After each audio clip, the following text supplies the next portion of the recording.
Olá, eu sou Cláudia Lolita Freitas, diretora da CLAC, Cláudia Lolita Assessoria Contábil. Continuando com nossos vídeos sobre série de dicas, a gente vai falar algumas dicas, tá? Que são sobre vários assuntos, que eu acredito que possa contribuir para a gestão da sua empresa, ok? O assunto de hoje é 4 dicas para você não cair na armadilha tributária brasileira. Gente, o Brasil é um país onde a maior forma de tributação é sobre o consumo. Grande parte das empresas do país não consegue manter seus impostos em dia. Sabe por quê? Por causa da alta carga tributária daqui. Essa carga tributária, ela consome 40% que é produzido por todo mundo, tá? Tudo que você faz, isso a gente tem dito há anos. A taxa de mortalidade nos primeiros 5 anos de vida das pequenas empresas é espantosa, é vergonhosa, refletindo toda a situação do caos tributário em que a gente vive. O pior disso tudo é saber que é utópico achar que um dia a coisa vai mudar, né, gente? Um Estado muito mal administrado precisa de muito dinheiro para manter seus gastos estratosféricos e nem reduzirá a carga tributária enquanto a gente não gastar menos. Então, como sair dessa? Como não cair nessa armadilha tributária? Bom, gente, não adianta ninguém estar livre de pagar imposto. Existe até uma máxima nos Estados Unidos que diz que nós só temos 2 certezas na vida. Um dia a gente morre e a gente tem que pagar impostos. Hoje em dia, essa máxima é perfeitamente adequada ao nosso país, sem a menor sombra de dúvida. Gente, porém, a alta carga tributária, ela não é a única causa da mortalidade das empresas, né? A falta de planejamento produz muitas vítimas e aí que mora o segredo para você conseguir sobreviver nessa selva.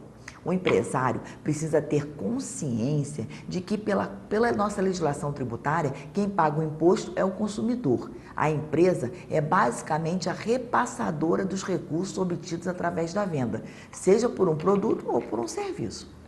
O crime contra a ordem tributária está baseado nisso. A empresa se apropriar de um valor que não é dela, e sim do governo.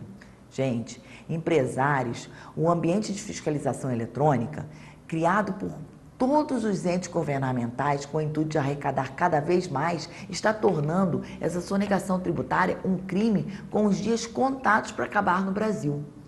Há 15 anos atrás, só como exemplo, um pequeno empresário poderia deixar de recolher seus impostos sem se preocupar se um dia a Receita Federal ou a Secretaria de Fazenda do seu estado bateriam a sua porta.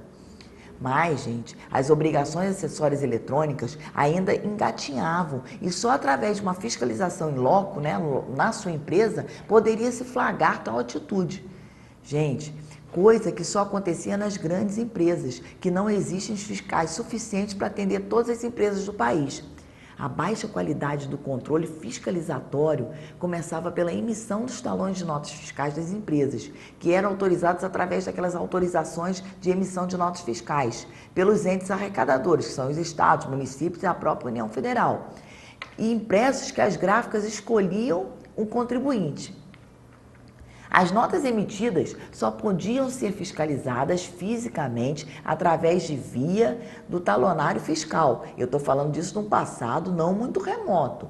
Hoje em dia, através da SPED, né, que é o Sistema Público da Escrituração Digital, iniciado pela implantação da nota fiscal eletrônica, a venda do contribuinte é concretizada diretamente nas plataformas dos sistemas da Receita Federal, da Receita da Fazenda e nas prefeituras, que ficam automaticamente a par de quanto o contribuinte está faturando.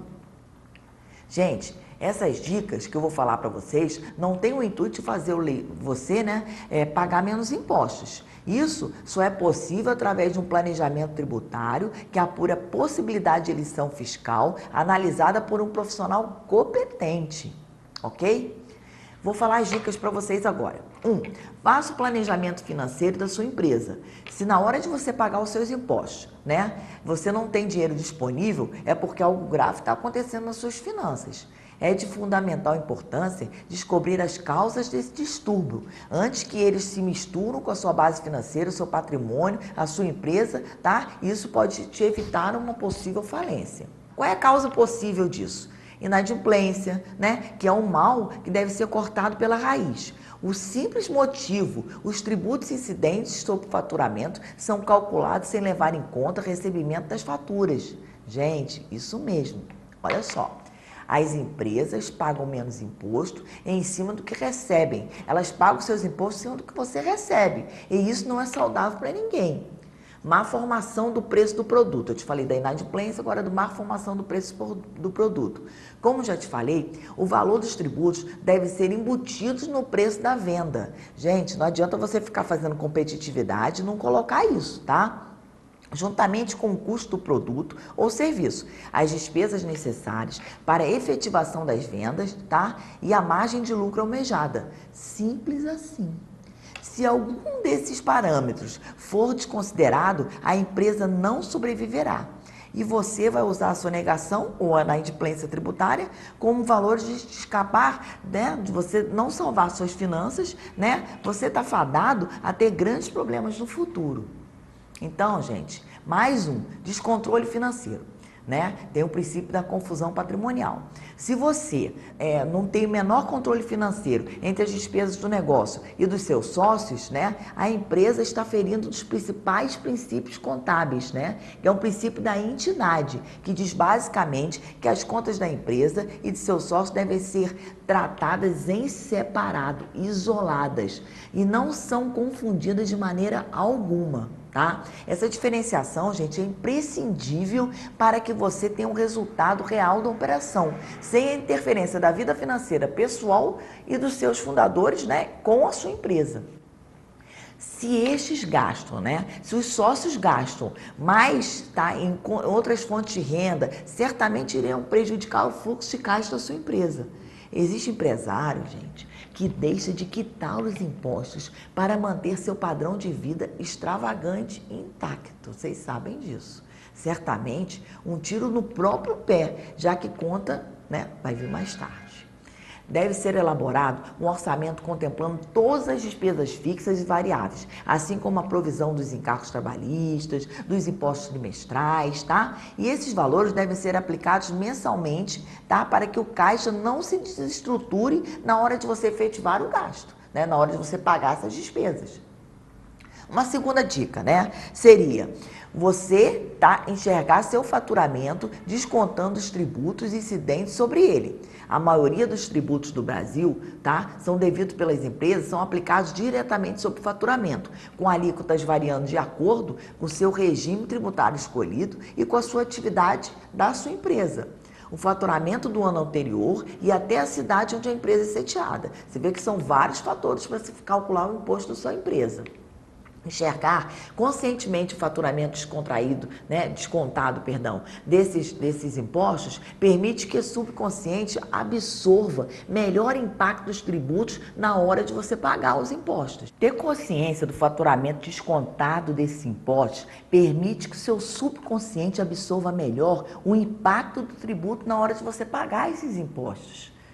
Então, é muito importante que você peça ao seu contador, ou a empresa que faz a contabilidade da sua empresa, que eles elaborem para você uma planilha com fórmulas referentes à carga tributária incidente sobre o seu faturamento. Assim, você vai poder enxergar até um montante devido na sua forma macro, né? Terceira dica. Faça uma reavaliação para assegurar que você está no regime tributário correto. Voltando a falar, você tem que procurar a sua empresa de contabilidade, tá? Porque todo início de ano é possível a gente mudar de regime tributário, só nessa época, tá? Praticamente qualquer empresa, desde que não haja impedimento legal para isso. Lógico, né, gente? Se a lei fala, você não vai poder fazer. Às vezes o empresário, ele leva a pensar que está inserido na melhor modalidade tributária disponível para a empresa e não está, é um engano. No regime do Super Simples, só para você ter uma ideia, do Simples Nacional, né, por muitos anos é a menor carga tributária para uma empresa comercial, que atingiu um determinado faturamento. Mas muitas vezes ela estava pagando mais impostos se estivesse enquadrada, por exemplo, no lucro real. Isso acontece pelo fato de quando você está pagando determinada alíquota em cima do seu faturamento, não se leva em conta se a empresa está tendo lucro ou prejuízo. Existe uma infinidade de outras possibilidades, variantes, tá? Por isso, gente, chama seu contador para ter uma conversa a fim de detectar possíveis erros nesse sentido. Quarta dica, evite deixar de pagar os impostos declarados. Gente, com a informatização dos entes, tá? O recebimento dos dados fiscais e sociais da empresa pelos órgãos arrecadadores dos tributos, né? Que eu já falei para vocês, tiveram a brilhante ideia de tornar confissão de dívida tributária. Quando você está informando, você já está confessando que você deve. Hoje em dia, os escritórios contábeis, através de procurações digitais, passam a ter boa parte, tá, de tempo fazendo isso para seus clientes, confessando suas dívidas e mesmo que involuntariamente. Fazem isso para evitar que levem multas mensais e seriam arcadas pelo escritório. Mas mesmo assim, tá, serve de um delator, né, de um X9 nos próprios clientes. Gente, toma cuidado. Dos tempos em tempos, todos os entes arrecadadores fazem uma varredura, tá, nessas confissões de dívida e relocam para a procuradoria, né, que é a advogada do governo, que inscreve a dívida ativa, trocando em multas, quer dizer, eu estou querendo dizer para você que essas dívidas não prescrevem mais. É lógico que tem uma legislação específica para isso, mas é de uma forma geral que eu estou falando para vocês.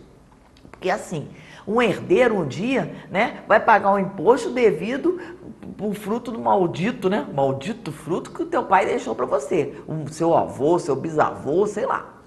A única alternativa viável, tá, para muitos pequenos empresários é o parcelamento dos débitos tributários com alguns detalhes, né? Que o leão está em cima de você, um detalhe perverso, né, gente? No Brasil, a multa máxima que pode ser cobrada comercialmente por atraso no pagamento de um boleto não para o governo, desculpa, eu costumo dizer que é uma modalidade diferenciada, né? Porque o governo ele pode chegar a 20% de multa, mais os juros, mais atualização pela Selic. Gente, isso torna uma dívida às vezes estratosférica. Sem contar com o fato que a empresa terá que pagar o parcelamento do débito atual, seja, tá, uma complexidade financeira para sua empresa. Você sabe que vai ser, né? Gente, passa uma lupa em todas as despesas, tá? Você deve ter, assim, um critério para isso e você deve iniciar esse processo. Uma boa gestão tributária e financeira de qualquer empresa parte da ideia fundamental, né, que o seu sucesso ou seu fracasso, independente do seu tamanho, da sua localização ou da sua atividade. A prova disso é a existência de que pequenas empresas tornam grandes o tempo mesmo do nosso caótico país, né, gente? Se existem empresários que conseguiram vencer, também existem aqueles que conseguirão, adotando a prática correta presente para colher os frutos do futuro. Uma outra coisa importante, gente, tenha seu escritório de contabilidade contratado como um importante aliado, um parceiro, tá? Nessa luta contra todas as dificuldades que são enfrentadas, tá? Pelo empreendedor no nosso país. Juntos, vocês vão fazer história e a empresa vai ter muito mais sucesso. Bom, gente, eu acredito que esse vídeo, ele ficou um pouquinho longo, mas eu achei importante falar isso tudo para vocês, tá? Mas ele tenha te ajudado, tá? E porque ele é de vital importância, ok? Se você gostou desse vídeo, dá um like, se inscreva no nosso canal do YouTube e fique por dentro de muitos assuntos contábeis que são importantes para você e para sua empresa. Dá uma olhada no nosso site, gente. Fica ligado, tá? Porque a gente sempre lança vídeo bem legal para você. Um abraço.